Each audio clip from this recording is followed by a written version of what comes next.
Il aura suffi de quelques minutes pour faire de la vie de Caroline un calvaire. Un amoureux éconduit poste une photo intime de la jeune femme sur Twitter. En quelques instants, le cliché est vu et répliqué par des centaines d'internautes. Ça a été très vite, c'est énormément de retweets tout de suite, des centaines, des milliers.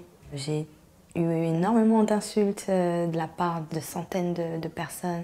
C'est histoire de s'amuser et de trouver la meilleure blague pour avoir le plus de retweets possible. Caroline a depuis porté plainte. L'enquête est toujours en cours. Mais parfois, le cyberharcèlement peut aller encore plus loin, comme pour Eva, dont la fille de 12 ans s'est suicidée début décembre.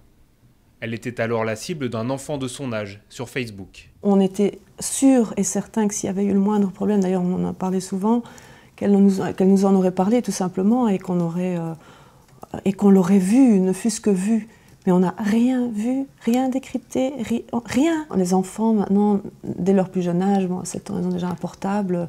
Pour une question, non, je comprends très bien, pour une question de sécurité, c'était le cas chez nous aussi. Quand ils vont quelque part, au moins, bon, on peut toujours rester en contact. Mais qu'on leur enlève ce portable quand ils vont dans leur chambre le soir. Pour que des histoires aussi dramatiques ne se reproduisent pas, certaines associations interviennent dans les collèges, auprès des enfants, et aussi, comme ce jour-là, auprès des parents. Il y a des enfants qui ont deux Facebook, celui qui vous montre et puis celui qui ne vous montre pas. Nous, je vous dis, quand on intercepte des messages, on lit les heures à lesquelles ils ont été donnés, c'est entre 23h et 1h du matin, donc ils sont sous l'oreiller, vous les voyez pas. Après 2 heures de dialogue, le message des intervenants semble avoir porté. On devrait élargir ce type d'information en dehors de l'école, auprès des commissariats, auprès des gendarmeries, auprès de tous les acteurs qui seraient susceptibles d'intervenir dans ce type de cyberharcèlement. En France, harceler sur Internet est puni de 2 ans de prison et de 30 000 € d'amende.